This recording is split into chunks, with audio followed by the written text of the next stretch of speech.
So I have the baritone Stephen Powell here with me, and we've spoken before. Stephen, I was looking at your website and I was reading through like lots of the reviews that you've had and different quotes. There's one quote that says you have a robust but laudably precise voice. I would add to that you are basically the best baritone singing today, right now. Oh, Really. well, thank you. I I mean, appreciate that. I haven't heard every single baritone, but you are definitely at the top of the list.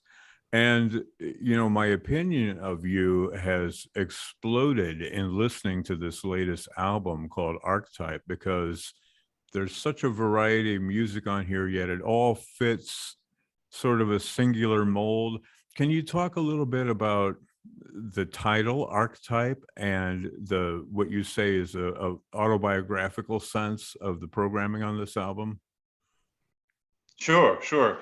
I chose the title because I wanted to present, and in an autobiographical sense, what I went through as a baritone, and what I think is the pieces that represent the development and journey of a baritone from a young voice, singing Baroque and classical music like Mozart through the bel canto, and if your voice becomes big enough or heavy enough to support Verdi repertoire into the Verdi baritone repertoire. So that was my journey.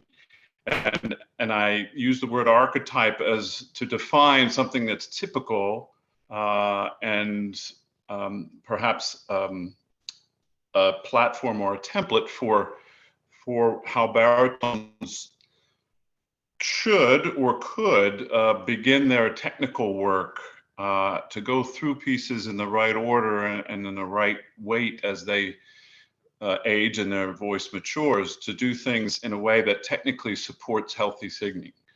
So that was sort of my idea. And I wanted to use pieces that I had sung mostly on stage in characters that I'd portrayed. And there's only a couple that I hadn't actually portrayed the characters on stage, or sung in public. But most of them, of course, I knew those arias. I just hadn't had the opportunity. So that's the foundational reason and thinking behind the title and the presentation of these particular 13 arias. Yeah. Well, it's a wonderful showcase. And I usually think of you, as your career stands now, as like a Verdi baritone, as a dramatic baritone. But there are some decidedly lyrical pieces in your program here. You mentioned that you hadn't sung a couple of these roles on stage. Can you tell us what those are? Yeah, the Thais I had not sung. The Athanael role, the baritone role in that Massenet opera. It's the Strauss, the Harlequin Okay. aria. I had Yeah. never sung that in Ariane of Naxos Well, that as the grabbed my character. attention. It grabbed my attention right away, because you start with that wonderful prologue from I Pagliacci. Basically it fits the album as well, an invitation to the audience to listen to the program, and then you switch to this completely unexpected aria from Ariadne of Naxos, which is just masterfully done. And a lot of it, I think, speaks to your technique. I wonder if you can talk a little bit about the technique of the singer. Give us a little bit of a backstage tour of what you mean when you say somebody has good technique.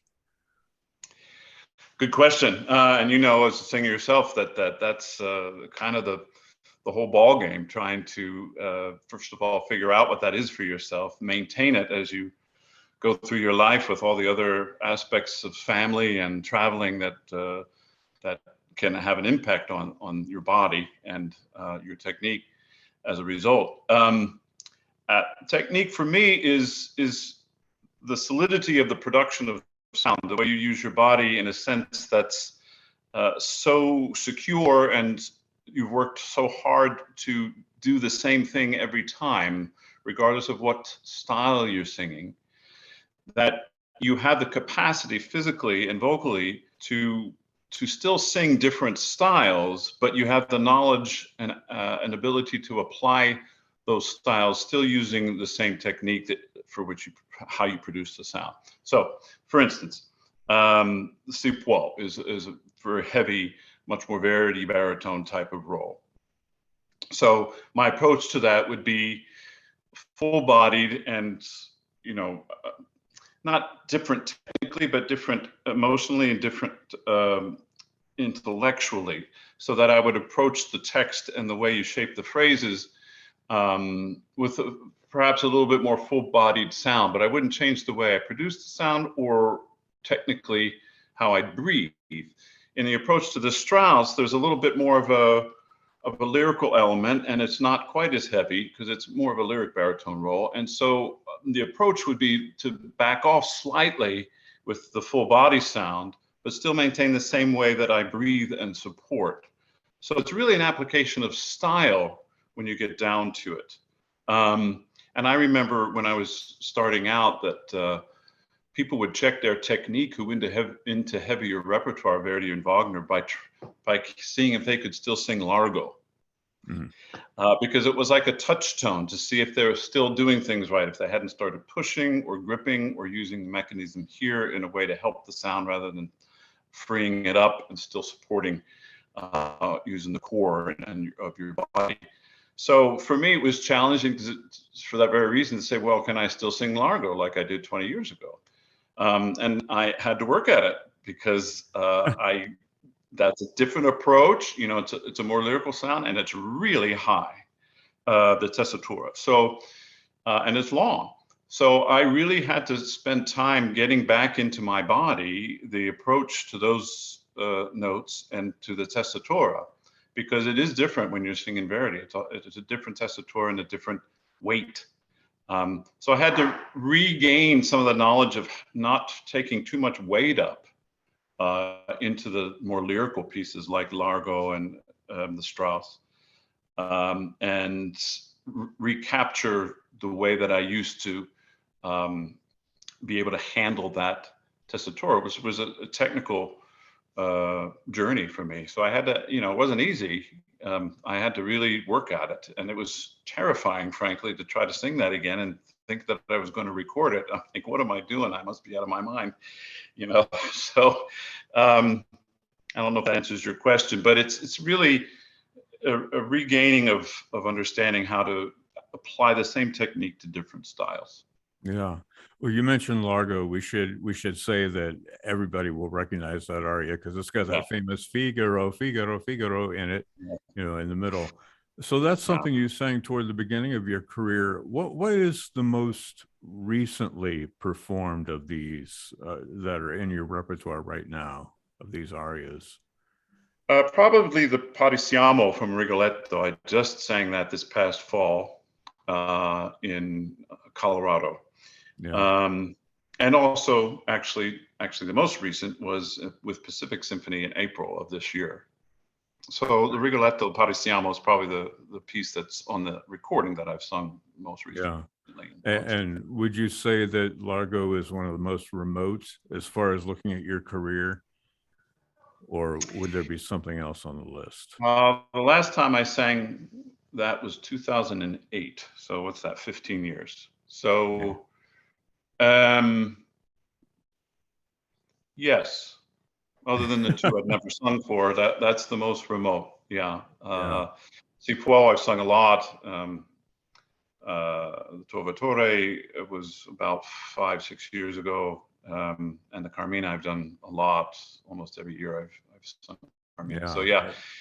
That Carmina Burana is quite a tour de force, right? And you take your next clip.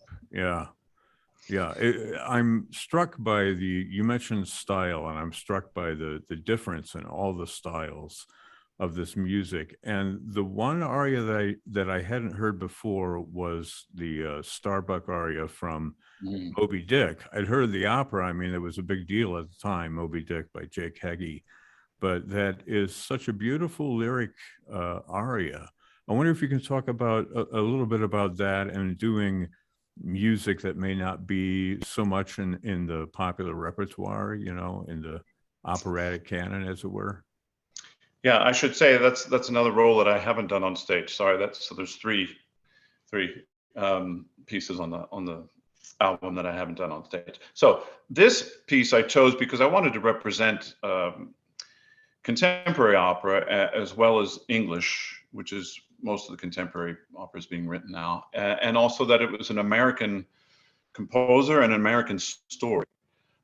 So that was another representation of the opera world and things I've done in my own career, where I've premiered other pieces like Dinner at 8 by William Bolcom. And on my first CD, I played with he and Laurie Lightman singing some of their pieces, the art songs. So I wanted to represent this aspect of the operatic repertoire. And that was premiered, I believe, 2012 in San Francisco. So it's the most recently composed and premiered piece on the album. Yeah. Carmina Burana was, I think, 1935 or 36, Carl Orff. So that's been around a while. Strauss as well, probably next one. But the Starbucks is such a great character, and that scene where, you know, he thinks the only way out to save he and his crew is to shoot Ahab. But what a moral dilemma. And that he wants to see his family again, and he's afraid that he won't, because this guy's taken everybody to their death. So I think, as in all great music, the characterization of the character or of the voice within the harmonic structure or the way that the character is presented in the piece is the contrast is such, goes so well with what Jake Hagee wrote.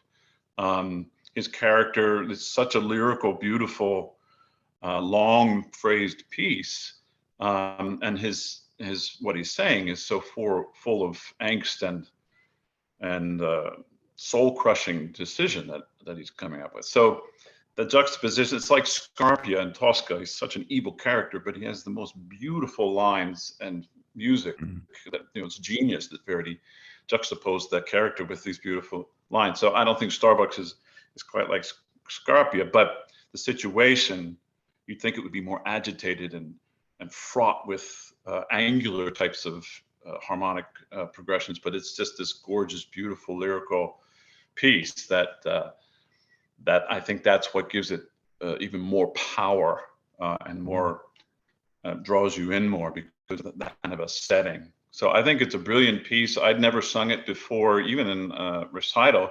And honestly, when I was looking for recordings, there were only essentially piano and voice recordings of young baritones singing it either in recital or just for fun. There were no recordings other than the original DVD from the San Francisco Opera premiere.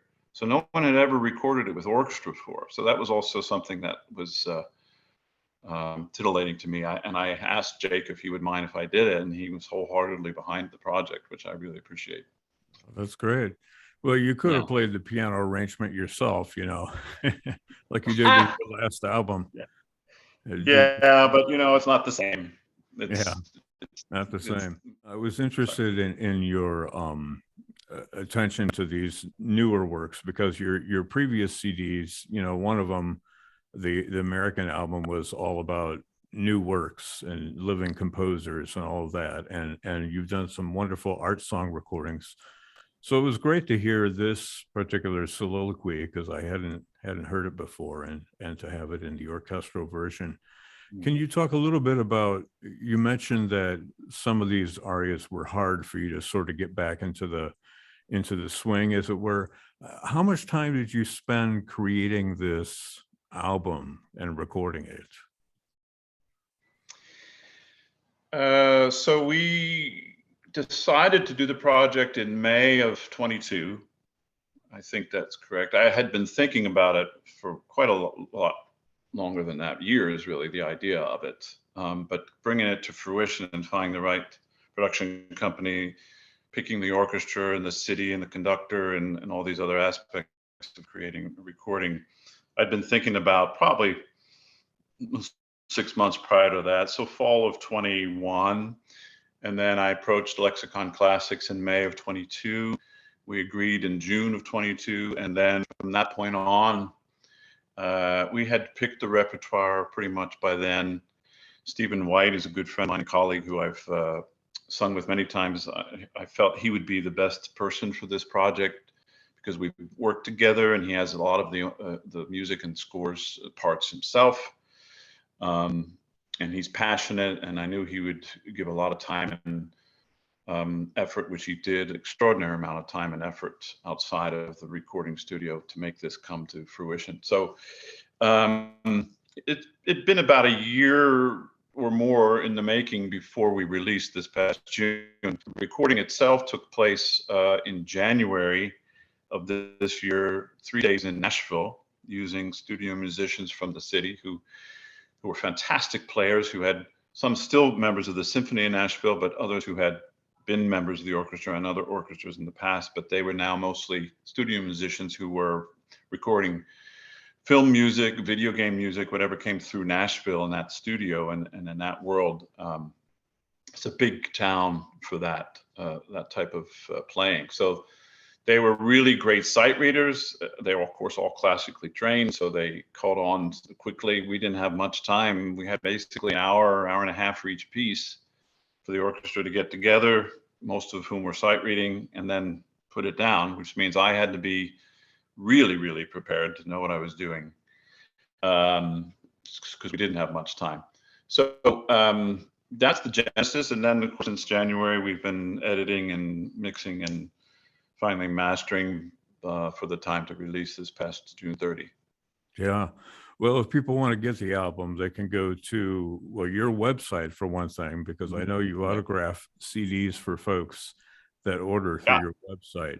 And that is, we'll link that to this video also, stephenpowell.us, right? Yes. Okay. Thank you. Perfect. Yeah, there's a lot of stuff there, including your other albums as well that people can look at. But this is a must-have, I would say, for anybody who is a fan of opera, because you've got some of the standard repertoire here, some of the tried and true pieces, but you've also got interesting and new pieces like the J. Kagi that we talked about.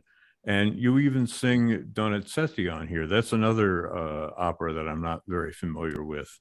But you've got all kinds of different composers on here. And it's interesting how you end with that beautiful aria from the St. Matthew Passion, right, of Bach. Mm-hmm. And that's one of my favorites, definitely. The words of Joseph of Arimathea, as he prepares to bury Christ. It's just a beautiful, beautiful ending to a wonderful album. Is there anything that you want to say to our listeners as we say goodbye? Oh, just that I hope this would be a wonderful listening experience and learning experience. That besides the idea for me as a singer and a teacher of voice to put down some arias that might be helpful for baritone singers to hear and to know for their own journey.